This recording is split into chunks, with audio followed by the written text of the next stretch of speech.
Hello, this is a follow-up video from the original video I did about the WOW Diagnostics software. Following on from that video in which I just briefly went over a lot of the functions, what you can do from this and how you could possibly diagnose a faulty vehicle, and the fact that it doesn't matter if your car's got an engine management light or not, there will be hidden codes in there which this software will pick up. So we've been through all the basics. If you don't know how to select the vehicle and go through, you don't know what functions are here, go to the first video, watch that, and then come back to this one. And then this is actually physically on a vehicle. The video I'm doing on is a BMW E46 320 CD. It's a coupe, M Sport, and I'm doing the scan on this car. I'm going to do a diagnostic scan. We're going to see what codes it has, whether they're historic, whether they're current, and see if there's any issues with the vehicle, and we'll take it from there. So, like I said, I've already selected the vehicle, which is covered in the previous video. And now what I'm going to do is I'm going to go to click on diagnostic and system detection, and I'm going to do a normal scan on that. And then this is going to scan all the modules of the vehicle. It gives you an option to go for the gearbox. I'm going to skip it because it's a manual gearbox. And that's it. Now the scan is starting. So this is step by step going to go through all the modules of the vehicle, and any faults that are in that module is going to bring them up, and then we can go into them once the scan is complete to see which ones they are, and then see if they're historic codes which were there previously and have been fixed but not erased, or is there something there which needs attention. So right, okay, it's already in the engine one, it's come up with 11 faults.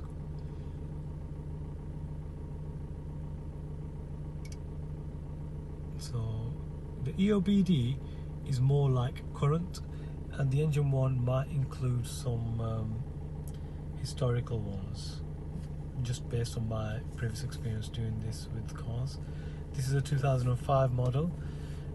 It might not have been plugged in for a long time. It's like 16 years old at the moment. Right, it's still saying one fault on the EOBD. That means there possibly could be a fault on this engine.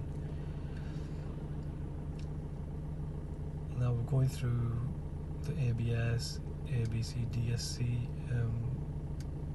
section of it. So this is going to be like just one part of the video where I'm going to do a scan and go into the faults and see if we delete the faults. Is it going to allow us to delete the faults? Because sometimes when there is a fault that needs attention, it won't allow you to delete it. There's another one come up there on the steering angle sensor. But on the other hand, sometimes the deletes are historical, and it will let you delete them and they will not come back, and that just doesn't give you a reflection that there's the fault on that car now. If it lets you reset it, then you know that car's okay, because some faults would be classed as intermittent once they've been fixed, but then they won't come up on your dash, but it will still be on the ECU's memory, and sometimes they can affect your car, the way it drives, if they're still on the memory. So just a couple more modules to do, like this, doing the airbag at the moment. Whilst doing the airbag, the light is flashing on the dash while it's doing it. And that's okay as well. Now it's doing the parking sensors.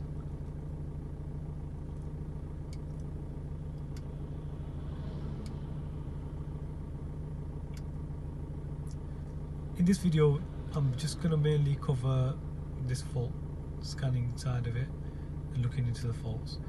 I'm going to do another video in which I'm going to go into activation, and I'm going to do another video in which we're going to do live data. So it will get too long if I do it all on one video, and so I'm going to do them on a later date when I have time. I don't really get time that much to do these videos. I do use this software a lot, you know, as part of my job. But when I'm working on cars, I very, very rarely get a chance to film it as well. Especially if the customers' cars, I won't be filming them. But these are like my own cars I do it on, and this E46, I've been after it for quite a while. I had one like 20 years ago, an E46. It was a 2001 model, 1.9 petrol it was though. It was a coupe. It was one of my favourite cars. I kept it for like 6-7 years, and but since then I've been wanting a diesel one, but I wanted an M Sport. This is proper top of the range. It's got full levers, everything. You know, it's got the sat-nav system on it. It's a really nice car, and it's got like 200,000 miles on it, but it drives excellent. It's really nice, and I'm gonna be, hopefully I might just keep this for a very long time and just do whatever it needs to do. Anyway, the system is concluded, and now what we're going to do is go to results, and these are the codes that are on there. So we've got, can't imagine there being any issues with the boost sensor. Now the steering angle sensor, that's gone as well, and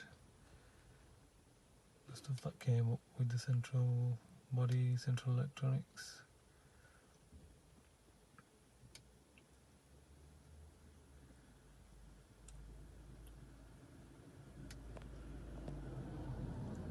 Yep, clearing out.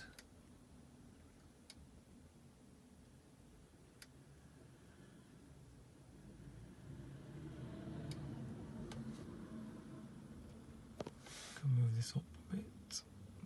Down. Right, so we have got a fault that's gone yellow. So this is something which needs attention.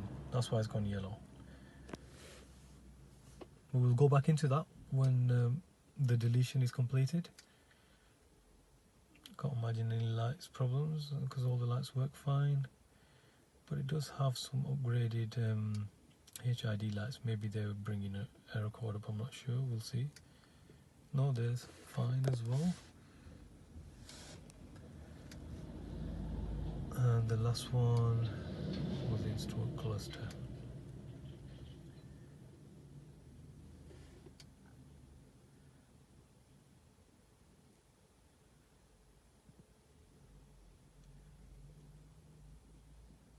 And that is gone yellow too. So let's see what these are, the ones that have stayed. So you can see these have been crossed out. All these have been crossed out, crossed out, crossed out, crossed out. That's gone as well. They've all gone. Right, there's an unknown fault with the climate control unit, which is unknown, so can't really do anything about that one. And there's another one, can data storage difference to LZV in the instrument cluster, right, which I'm not really familiar with, but they're not real anything that they're going to affect my car in any way, so I'm going to leave that as it is. So I'm quite happy with what's resulted in this, and it gives you an opportunity to have a look what we can do and how we can look at the faults, and how moving forward we can actually deal with the faults, and then how we can go into them further. If it is a permanent fault, then we can investigate further, and you know, we're going in the right direction. We know which areas to investigate in, and then try and fix the car.